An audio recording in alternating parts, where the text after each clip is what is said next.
Mad, sick, Reggaeville. Reggaeville family, Reggae Jam 2017, and we're here with the first artist who kick you off not Friday but Thursday already in a dance hall. Basie, how is everything? Everything good, man. We're keeping it up and the energy nice, you know? Nice. Yeah. So how was Thursday? It was crazy. I mean, the sound system in the tent, you don't know, Kingston and Basie, and it was a lot of people there, and I brought the vibe like it was a big stage, you know what I mean? And the people them love it, man. So I'm gonna get a little encore, and I know they wanted more. I'm gonna give them probably around 40 minutes, but we do want to make sure say Kingston get for play as well. I never want to take the show from Kingston. So it was good, man. Wicked vibes, wicked vibes, wicked. And I know you and Kingston, you go way back. Yeah, so Kingston was the booking agent for TOK all the years. So everything that you know about TOK in Europe was courtesy of Kingston. So once I went solo, I definitely link up with Rodney and say, yo, I definitely want to build on it over here. And we've been building step by step, you know? Yeah. Speaking of solo, this is you as a solo artist, first time at Reggae Jam. How is it for you on stage? Is it pressure to say, okay, all eyes are on me throughout the whole time? Yeah. Or do you enjoy that?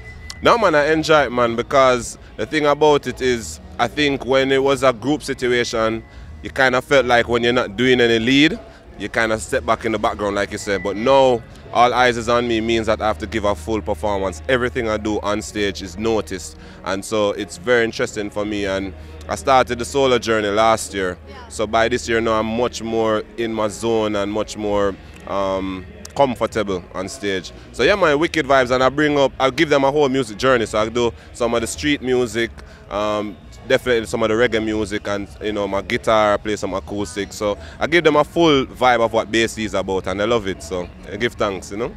So are you able now as Basie by yourself to do things that you weren't able to do as member of TOK?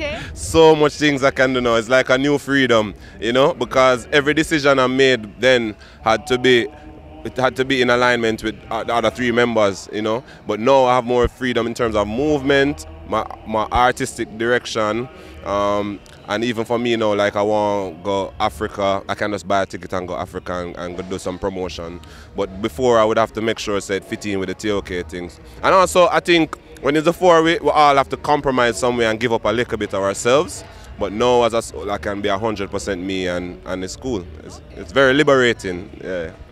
Musically also, you put out 2 mixtapes, one with Big Mama, one with Kingston. Then we have the Better Must Come EP. Yeah. Was all the work on that EP produced by yourself? No, on the EP, some of the beats, I think around 2 or 3 of the beats are from other people. But I produced it in terms of gave the musical direction that how I wanted to mix and all that. But only 2 that was produced by me. Actually, only 1 produced by Bum Rush, which was Better Must Come, the Taiko track. And then Eye for an Eye is me and Damalistic. Straight Out of Portmore is me and Genius Sound. Hold It Out is me and Category 5 from Jamaica. And Star is me and a guy from UK. So you don't know, so yeah, we're a different thing. But I was listening to a lot of music and choosing the tracks. So I kind of playing like an A&R, because I know exactly where I want to go with my music. But the album coming now is going to be full Basie produced. Yeah. Looking forward to hearing that. When will that drop? 2018. Okay. Yeah. Okay, so a little time for that to come still. But was all the music for the EP, for instance, was that done before, like, solo? Yeah, exactly. Well, basically, I went solo. When I went solo, I had like Better Must Come long before, and Eye for an Eye was working on Straight Out of Portmore. Yeah. But you don't know. Might have a pause for a jacket. Yeah, let us just keep running. Yeah, isn't this just amazing? Yeah, this is what we do. We improvise, you know. We don't mind, whatever.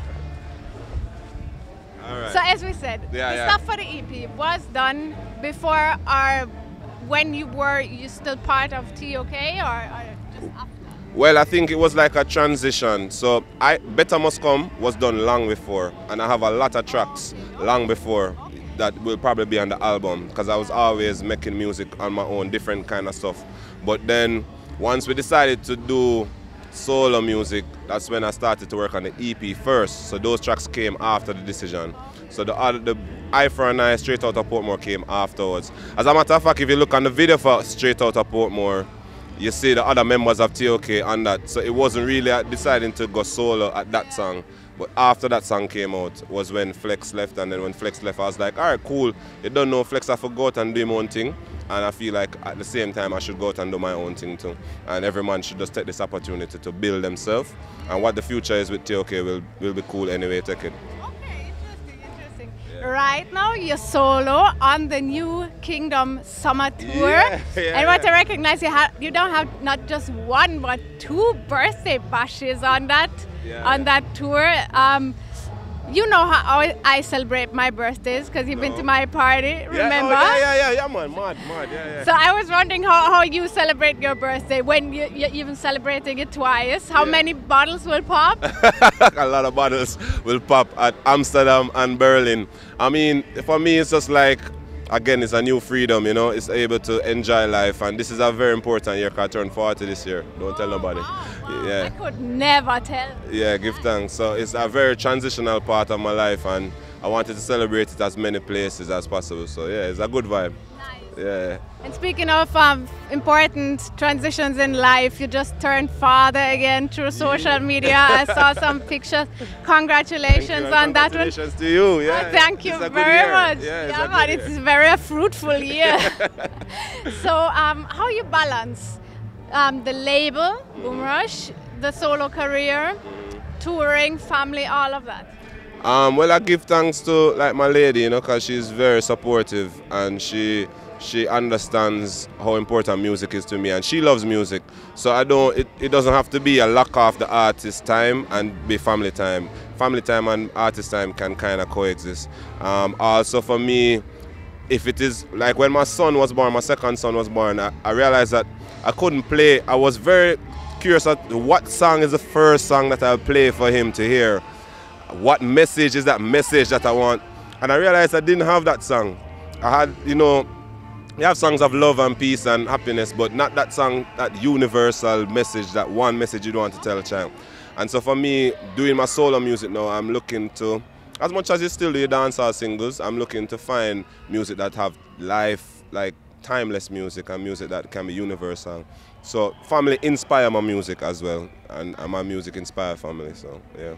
That's a wonderful spirit, man. I really appreciate that. Yeah, man, give thanks. So we said it already, we have the album that we can look forward to for 2018. Apart from that, what can the fans also look forward to? And also, for me personally, question, is there going to be another Blue Mountain Music Festival? Yeah, definitely. We're coming back with the festival next year. I mean, that's part of me being at Reggae Jam. Shout out Sheriff, you know what I mean? He has been a really good support. I told him I wanted to do the festival, and he was like, yo, you know, anything you need from me in terms of advice, it would be good. So yeah, man, we definitely want to come back with it, and we're coming back with it great, you know.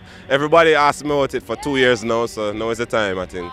But I took the 2 years to build my solo foundation, and I think now is the right time to focus back on the festival. Nice, nice. All right, so festival